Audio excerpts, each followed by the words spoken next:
23 का trailer MP ने देखा एमपी तक पर।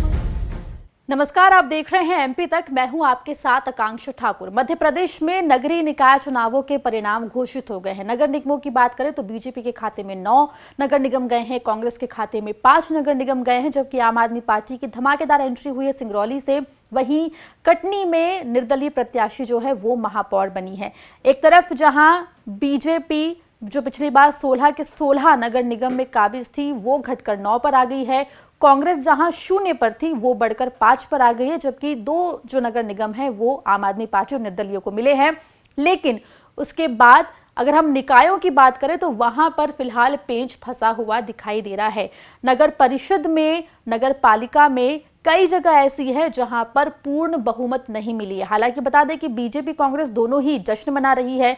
बीजेपी का ये कहना है कि तमाम जगहों पर उनके पार्षद ज्यादा है, लेकिन कई ऐसे निकाय हैं जहां पर बीजेपी बहुमत के आंकड़े से पीछे दिखाई दे रही है और वहां पर अगर कोई किंग मेकर बना है तो वो है निर्दलीय प्रत्याशी। जी हाँ, निर्दलीय प्रत्याशी जो पार्षद का चुनाव लड़ रहे थे वो भारी संख्या में जीत कर आए हैं और अब जो निकाय हैं वहां पर बीजेपी का अध्यक्ष तभी बन सकता है जब वो निर्दलीय प्रत्याशी बीजेपी के साथ आगे आएंगे।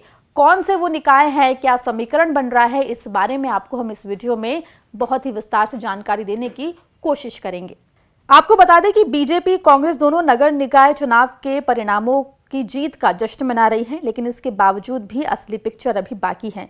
पेज फंसा हुआ है। आपको बता दें कि 347 में से 27 निकाय ऐसे हैं जहां किसका राज होगा ये अभी तक तय नहीं हुआ है। यही नहीं, कुल मिलाकर 105 शहरों में किसी को भी स्पष्ट बहुमत नहीं मिली है। यहां बीजेपी कांग्रेस को तीसरा मोर्चा या फिर निर्दलियों के साथ नगर पालिका अध्यक्ष, नगर परिषद अध्यक्ष या फिर निगम अध्यक्ष बनाना पड़ेगा। कई जगह पर दोनों पार्टियों के पास बराबर पार्षद हैं, केवल 1 या 2 का ही अंतर है। ऐसे में निर्दलीय किंग मेकर की भूमिका में सामने आते दिखाई दे रहे हैं।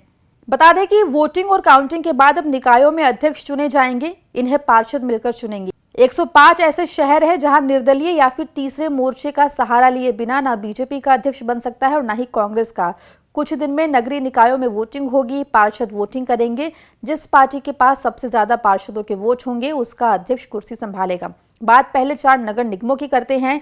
सतना, बुरहानपुर, रीवा, मुरैना, ये 4 नगर निगम हैं जहां पर बीजेपी के पास पार्षदों की संख्या तो बढ़त में है, लेकिन बहुमत का आंकड़ा नहीं है। इसकी वजह से निर्दलियों का इनको साथ लेना जरूरी हो जाएगा। सतना की बात करें तो बहुमत का आंकड़ा 23 है।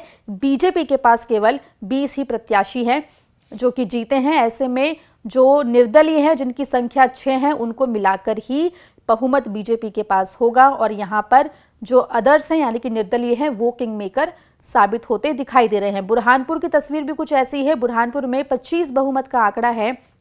बीजेपी के 19 पार्षद जीत कर आए हैं, जबकि निर्दलियों की बात करें तो 14 पार्षद यहां पर निर्दलीय जीते हैं।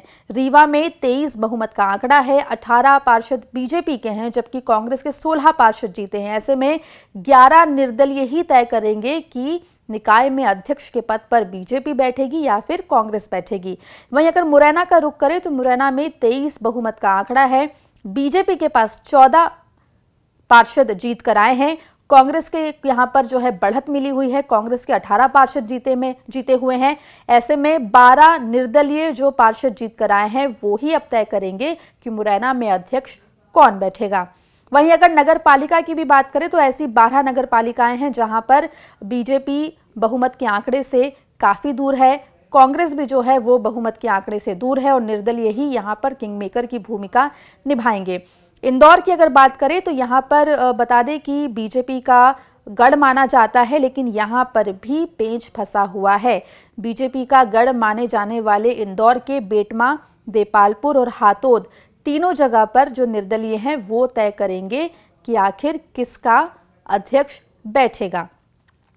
वहीं राजगढ़ जो कि दिग्विजय सिंह का गढ़ है वहां पर भी पेंच फंसा हुआ है। आपको बता दें कि राजगढ़ नगर परिषद के बोढ़ा और सुठालिया में बीजेपी के पास 6 पार्षद हैं, जबकि अगर हम कांग्रेस की बात करें तो बोढ़ा में 4 कांग्रेस के पार्षद जीते हैं, जबकि सुठालिया में 6 पार्षद जीते हैं और यहाँ पर निर्दलीय भी जो है वो बढ़त बनाए हुए हैं। ऐसे में निर्दलियों के सहारे ही जो अध्यक्ष है वो बैठेगा।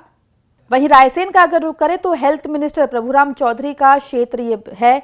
यहां पर गैरतगंज और सुल्तानपुर में पेंच फंसा हुआ है। गैरतगंज की बात करें तो बीजेपी के पास 2 पार्षद जीते हुए हैं, जबकि अगर हम निर्दलीयों की बात करें तो 10 निर्दलीय पार्षद यहां पर जीत कर आए हैं। ऐसे में निर्दलीय पार्षद ही ये तय करेंगे कि अध्यक्ष का पद किसके हाथों जाएगा। वहीं सुल्तानपुर का रुख करें तो सुल्तानपुर में बीजेपी के 6 पार्षद जीते हैं, कांग्रेस के 6 जीते हैं और 3 निर्दलीय जीते हैं। ऐसे में कांग्रेस और बीजेपी बराबर में है। ऐसे में निर्दलीय ही तय करने वाले हैं कि अध्यक्ष के पद पर आखिर कौन बैठेगा। सीहोर जो कि सीएम शिवराज सिंह चौहान का क्षेत्र है, यहां पर भी जो तस्वीर नजर आ रही है उसके मुताबिक निर्दलीय ही तय करने वाले हैं कि आखिर कौन अध्यक्ष पद की कुर्सी पर बैठने वाला है। आष्टा में बीजेपी के पास 9 प्रत्याशी जीते हुए हैं पार्षद के, लेकिन यहां पर भी किंग मेकर निर्दलीय बनेंगे जो कि जिनकी संख्या 5 है। वहीं कोठरी में 5 बीजेपी के पास है और निर्दलीय यहां पर 3 है, जबकि कांग्रेस यहां पर 7 है। ग्वालियर का अगर रुख करें तो सिंधिया और नरेंद्र सिंह तोमर जो कि दोनों ही केंद्रीय मंत्री हैं, उनके प्रभाव वाला क्षेत्र ये माना जाता है। यहां पर कड़ा मुकाबला देखने को मिल रहा है। ग्वालियर नगर परिषद के आंतरी, भितवार और बिलोवा और पिछोर, इन चारों जगह पर अदर्स यानी कि निर्दलीय ही किंग मेकर की भूमिका में नजर आ रहे हैं। वहीं अगर शिवपुरी की बात करें तो शिवपुरी यशोधरा राजे सिंधिया का क्षेत्र है और यहां पर भी बीजेपी की पैठ मानी जाती है। यहां पर अगर बात करेंगे नगर परिषद की तो कोलारस, पिछोर, पोहरी और मगरौनी, ये चारों नगर परिषद में अदर्स यानी कि निर्दलीय ही किंग मेकर की भूमिका में नजर आएंगे। यहां पर बीजेपी के पास बहुमत का आंकड़ा बिल्कुल नहीं है और इसीलिए जो निर्दलीय है उनके सहारे ही यहां पर हम देखेंगे कि कौन अध्यक्ष पद की कुर्सी पर बैठने वाला है।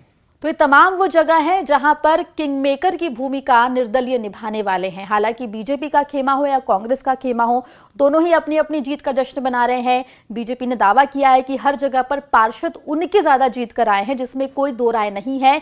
लेकिन फिर भी अध्यक्ष पद पर कौन बैठेगा, ये चाबी निर्दलीय के हाथों में है। बता दें कि बहुत जल्द अध्यक्ष के चुनाव होंगे। तमाम जो पार्षद हैं वो अध्यक्षों के चुनाव करेंगे और ऐसे में देखना होगा कि जो निर्दलीय हैं वो किसकी ओर जाते हैं और कितनी बड़ी भूमिका निर्दलीय यहां पर निभाते दिखाई देंगे। मध्य प्रदेश से जुड़ी तमाम खबरों के लिए बने रहिए एमपी तक के साथ।